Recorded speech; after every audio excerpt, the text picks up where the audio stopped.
feel it? Love is in the air with Valentine's Day this Saturday. Remember, you don't always have to buy something for your sweetheart. You can make something. And here to help us out is crafter Holly Peppin. Good to see you, my friend. You too. First off, let's talk about your store. How's it going? It's going very good. I'm just finishing up a big expansion of the space next door. So now I can do classes, and I have just more room for everything. And where is it located at? It's in Glendale on East Kentucky Avenue, right next to Murray BMW. So if you're really a easy. big crafter, this is the girl you want to go to. Go to her store. Now, you have fun things to buy, but you also offer different craft classes at your place, right? Yeah, classes for kids, for adults. So I'm going to do ladies Thursday nights, you know, crafting that way, and kids' birthday parties, and anything to give you an excuse to be creative. And today, we're going to talk about Valentine's Day. Here's the funny part. Tanya told me that you started working on Valentine's Day in January. I did. Like early January. I did. You know, you go when the inspiration hits, and strangely enough, it was from a bag of cement that I had, and I'm like, well, I either have to use it or throw it away. And I just started mixing up and playing. And then How did you make heart cements? Just heart. That is really cool. Yeah, I mean, look, and they're super light. Where'd you find the mold for a heart? No mold, freehand. Freehand? Just sit there in front of the TV. With cement? Yeah. It's still like Play-Doh. It's still, you know, because it's not runny. It's a little bit thicker. Put a little less water in it. And then just sit there and just push it into the mold. And you can see they're flat. Yeah, they're flat. So I had them all laying on a cookie sheet. Okay, so after it dries, then you paint them, right? You could even make it like a different color. Like this one right here, I think is absolutely beautiful. It's red, and you just painted it red underneath and then put the bling bling on top afterwards. And whatever your sweetheart's favorite color is. So you can go with that there. But yeah, to make them a little extra fabulous, because I mean, these are fabulous themselves.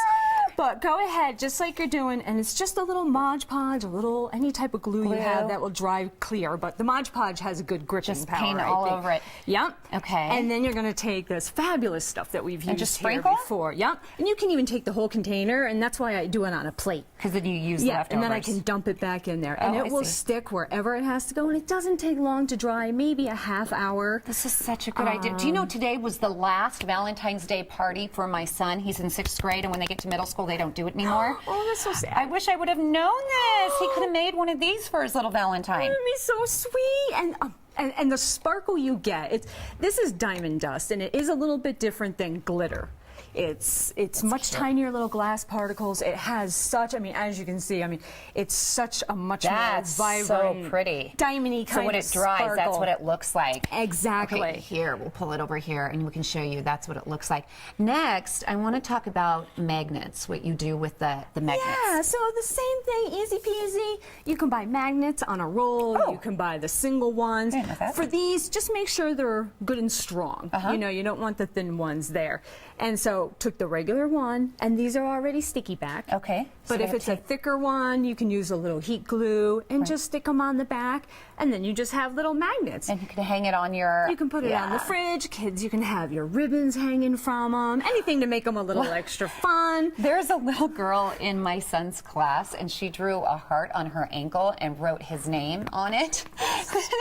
I should have him take one of these to her, write her name on it, and give it to him. Would that be cute? So sweet. That's adorable. Sweet. And you're right. You know, if you just, instead of the glue, you can put down the colored paint and then just sprinkle over that. And that's chalk paint, right? It's chalk paint, Doesn't which matter? is, well, it's different than chalkboard paint. Okay. And a lot of people are confusing them now. It's just chalk paint sticks more to metal, glass, cement. Oh, gotcha. It adheres better than to just wood. But you can use these in so many different ways. I mean... Now, you did a really cute frame over here I love. I did this for my husband, so shh, don't tell him. He hasn't seen it yet. Oh, good. So, yeah, this was easy. I ran out a black and white photo from our wedding. I had an old garish gold frame and just brushed it with gray and just heat glued one on there and then made a little flower rosette that was actually with the scraps from the picture I cut out. It's just a series of circles layered up, glued on. And then, yeah, it has a little bit. You were so clever. Where's your store located again? It's on East Kentucky Avenue in Glendale, so our little pocket right over there by Murray BMW and Home Depot. And what's it called? Paint Happy Designs. Paint Happy Designs. Look Yeah. for it. My gosh, you can get all of these wonderful craft ideas and learn how to do it. What about ideas for cards? Oh my gosh, you could go anywhere. And these actually, you could adhere them to a card. Get a good heavy card stock and do those. But, you know, go through the magazines, cut out all those cute little pictures, you know, go through if the kids are doing it. Right. Get all their classmate pictures. And, I mean, you could just make beautiful collages That's on them. cute. Really So cute. Now, you have this stuff over here. Is this for decorating jars or what? For anything. I mean, you could roll these, I think, into these beautiful little rosette flowers, and you can make the little pins with them. Oh my gosh. You can line them. I've done pillows and used them as an edge and pillow. And strangely enough, you find it back in the yarn section at the craft stores. Oh, okay. And it comes like this already. It comes just like that. But Okay. I mean, when you sit there and you just roll it and roll it, you know, the nice way, obviously, you can make these cute. That's how little you do it? rows. It's just simple like that? It's Roll just it and roll go it? down, and then you can do a little stitch or put some glue if you had Wow. a stick in there. How come mine didn't turn out like your rosette? Some people are born with it. I don't know. Well, if you have any ideas or any questions for this girl right here, Holly, you can send her an email to painthappy@yahoo.com.